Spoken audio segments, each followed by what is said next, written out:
Emotional Well-Being and Stress Reduction from Infancy to Adolescence by Harper Guthrie, Lacey White, and Ashley Montgomery.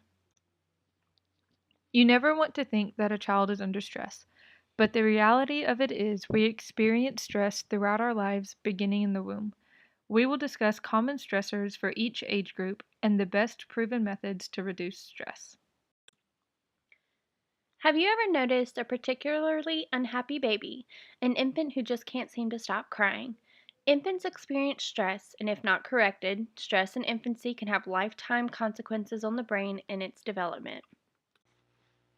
Stressors in infancy start with physiological needs, hunger, tiredness, comfort, and body contact. If these physical stressors are not attended to, they can develop into emotional stressors in an infant. Emotional stressors have lifelong effects on a child's brain development and a failure to thrive.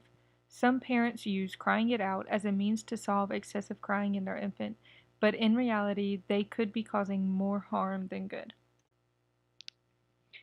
Teach parents and caregivers about stress reduction in infants.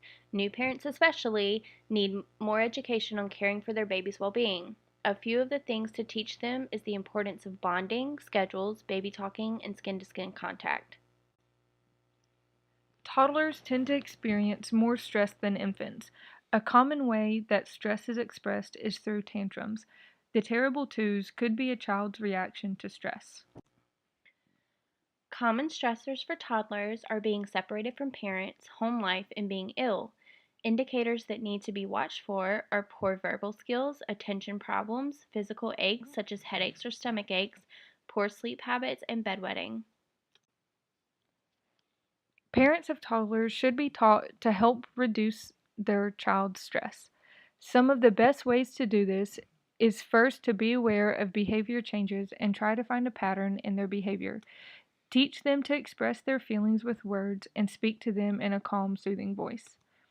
Raising their voice or talking harshly to the child can increase their stress.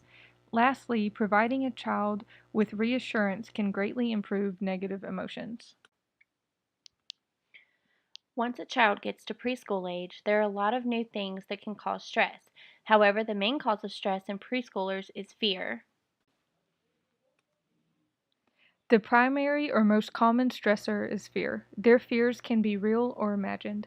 Assess the child's fears to determine which. Some of the more common fears include being left alone, especially at bedtime, fear of the dark, changes, which can include things as simple as the temperature or things as complicated as moving away. Also, objects or people associated with pain. A good example would be doctors or associated with shots.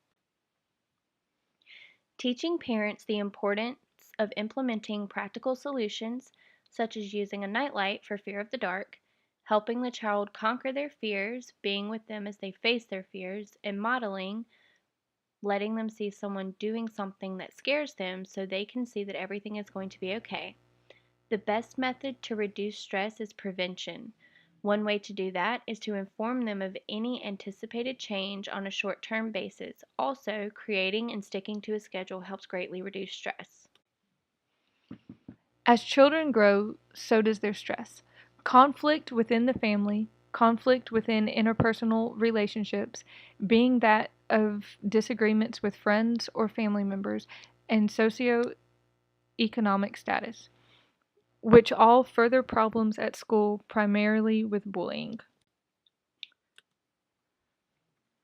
Main stressors for school age children are mostly school related.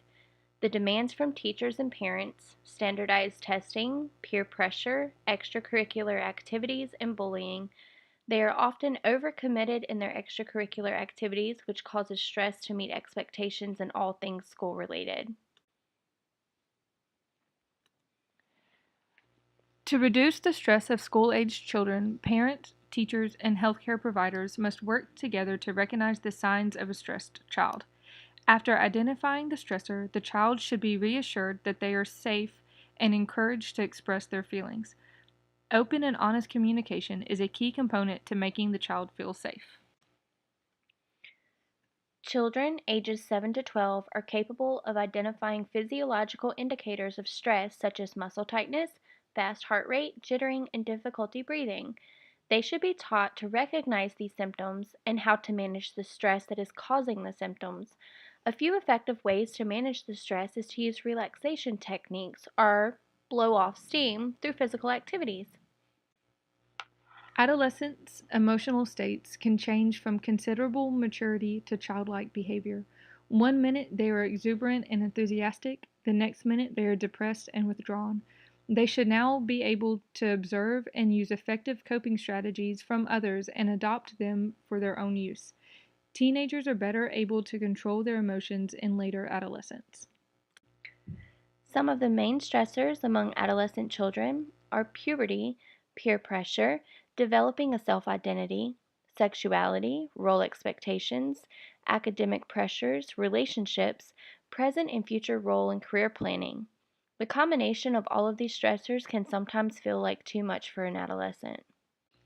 When adolescents are not taught how to manage their stressors, they can sometimes turn to the use of alcohol and drugs. It is important for the adolescent to be taught how to cope with stressors and have a safe person they can talk to. Being involved in personally meaningful activities and teaching self love are a few ways you can teach the adolescent to cope with stress. Parents should be taught to respect the ideas, likes, and dislikes of their adolescent. They should be involved, open minded, and available to their teen. They should respect their privacy, respond to their feelings, and avoid comparing them with their siblings. And last but never least, make it a priority for their teen to know that they are loved unconditionally and be prepared to have that fact tested. Nursing children is always a special area, especially when it comes to a child's emotional well being. The role of the nurse in stress management is a wide spectrum. Nurses who work with children must use teaching and interventions that are appropriate for the child's chronological and cognitive development rather than physical state of maturity. As always, listen to your patient, recognize the signs and symptoms of a child enduring stress, be their advocate, their safe place, and the one who makes a difference.